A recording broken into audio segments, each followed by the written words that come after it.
Hello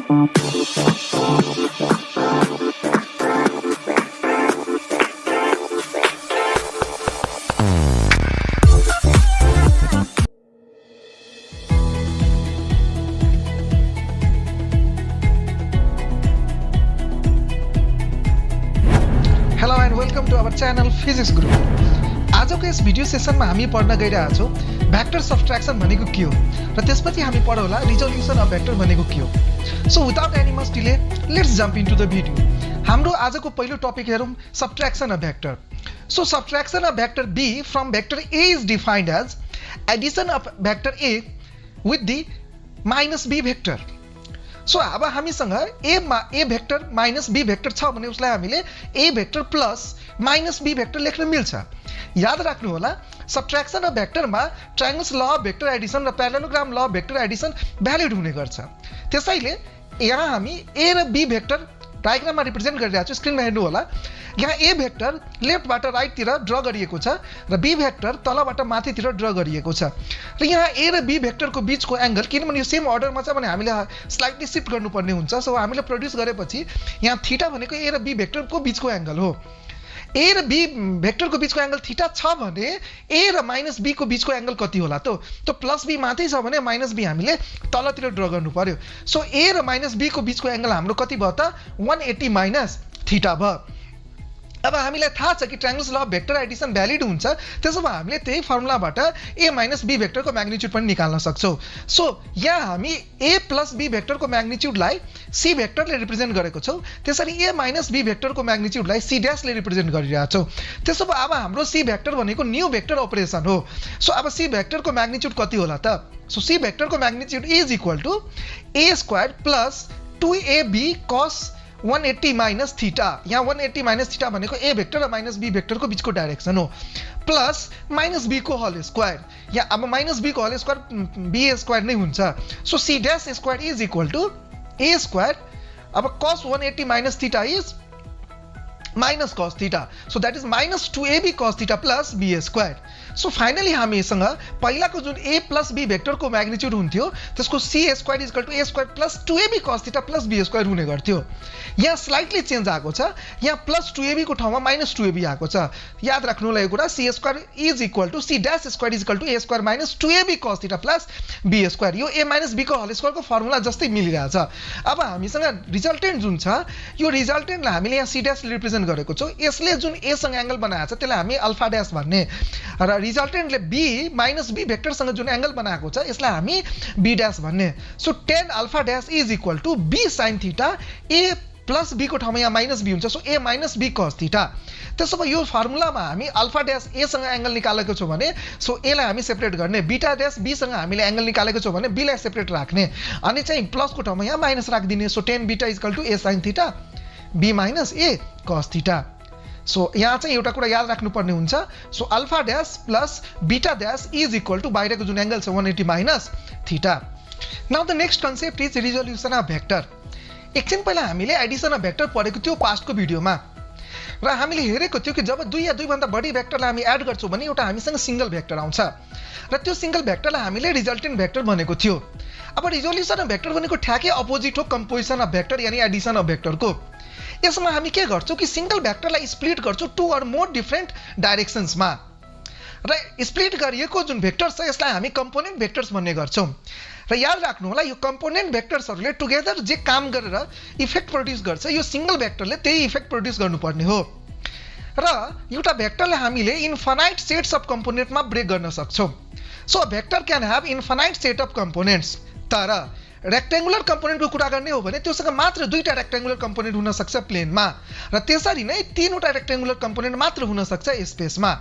याद राख्नु होला रिजोल्युसन अफ भेक्टर भनेको भेक्टरको एड गर्ने प्रोसेसको ठ्याक्कै रिभर्स प्रोसेस हो यानी अपोजिट प्रोसेस हो। अब हामी रेक्टेंगुलर कम्पोनेन्ट्स अफ भेक्टर हेर्न गइरहेको छौं प्लेनमा त्यसपछि स्पेसमा। So basically rectangular component in a plane भनेको एउटा भेक्टरलाई दुईटा म्युचुअली परपेंडिकुलर डाइरेक्सनमा स्प्लिट गर्नु हो। यानी हाम्रो जुन दुवै कंपोनेंट स्प्लिट भएपछि आउँछ त्यो चाहिँ एकअर्कासँग परपेंडिकुलर हुनुपर्ने हुन्छ। यसको लागि डायग्राम हेर्नु होला। हामीसँग यहाँ xy प्लेनमा OX एक्सिस मा र OY y एक्सिस मा OY र x एक्सिस मा OX छ। यहाँ OX मा x कंपोनेंट छ AXI र y एक्सिस मा y कंपोनेंट छ AYJ। हामीसँग यहाँ भेक्टर छ OA र यहाँ स्मल a ले हामी त्यसको म्याग्निट्युडलाई रिप्रेजेन्ट गरिरहेछौँ। यहाँ थीटा भनेको त्यो भेक्टरले x एक्सिससँग बनाउने एंगल हो।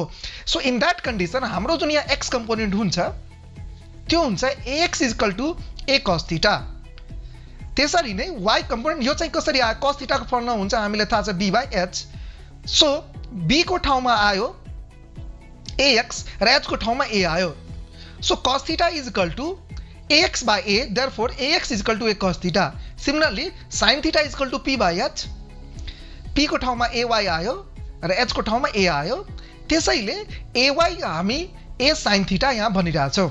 सो इन दैट कंडीशन अब हामी यहाँ AXI कैप और AX लाई X कंपोनेंट भन्ने, त्यसरी नै AYJ कैप और AY लाई चाहिँ Y कंपोनेंट भन्ने। यहाँ हामी AX² + AY² निकाल्ने हो भने AX को ठाउँमा a cos थीटा राख्दियौ र AY को ठाउँमा a sin थीटा राख्दिने हो। So that will be a cos theta को whole square plus a sin theta को whole square and that is equal to a² cos² theta plus a² sin² theta and that is equal to यहाँबाट a² common लिने। So sin² theta plus cos² theta अनि त्यसको value 1 हुन्छ। So therefore हामीले ax² plus ay² को value कति आयो त a²। र याद राख्नु होला रेक्टेंगुलर कंपोनेंट जुन हामी कुरा गरिरहेको थियो त्यसमा x एक्सिस को तरफ AXI छ र y एक्सिस को तरफ AYJ छ। Okay, now the next concept is resolution of vector in a space. र यस कुरालाई बुझ्नुको लागि हामी यहाँ एउटा भेक्टर कन्सिडर गर्न गइरहेको छौँ A र यो भेक्टरको x कंपोनेंट छ AX और AXI कैप, y कंपोनेंट छ AYJ और AY, z कंपोनेंट छ AZK। सो हामीसँग यहाँ a vector is equal to AXI cap plus AYJ plus AZK लेख्न मिल्छ।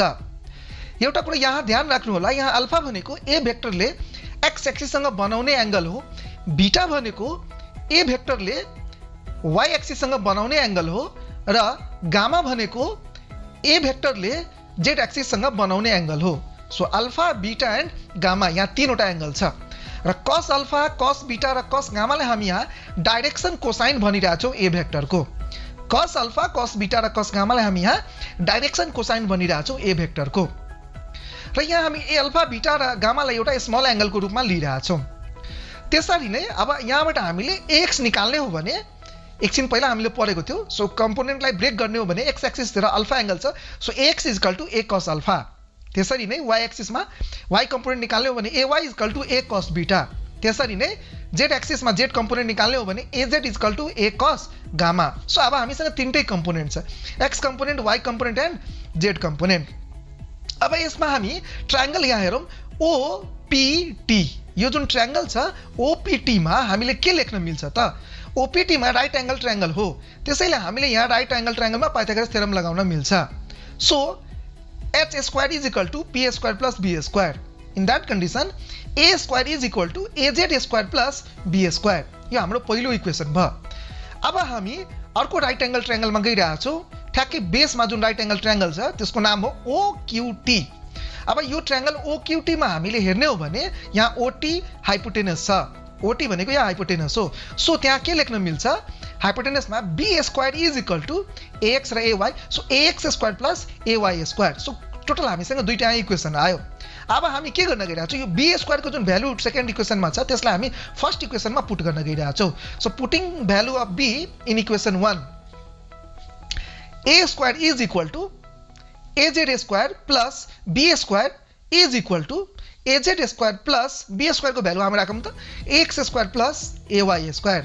सो और a² is equal to अब az को भ्यालु हामीले एकछिन पहिला निकालेको थियो a cos gamma. So a cos gamma को होल स्क्वायर प्लस ax² को ठाउँमा a cos अल्फा को होल स्क्वायर प्लस ay² को ठाउँमा ay भनेको a cos बीटा को होल स्क्वायर। सो हामीले यहाँबाट के लेख्न मिल्छ? a² इज इक्वल टू, अब यसमा a² कमन लियो भने के आउँछ त? cos² gamma plus cos² alpha plus cos² beta. A square यहाँ क्यान्सिल भयो. So cos square alpha plus cos square gamma plus cos square beta equal to 1 आयो. So यहाँबाट हामीले फाइनल कन्क्लुजन निकाल्यो कि डाइरेक्सन कोसाइन्सहरुको स्क्वायरको जुन सम छ त्यो युनिट E1 को इक्विभ्यालेन्ट हुन्छ. सो आई होप दैट आजको जुन भिडियो सेसन थियो त्यो तपाईको लागि पक्कै हेल्पफुल थियो. So if that is the case, please don't forget to like and subscribe our channel. It's me, RP Singh.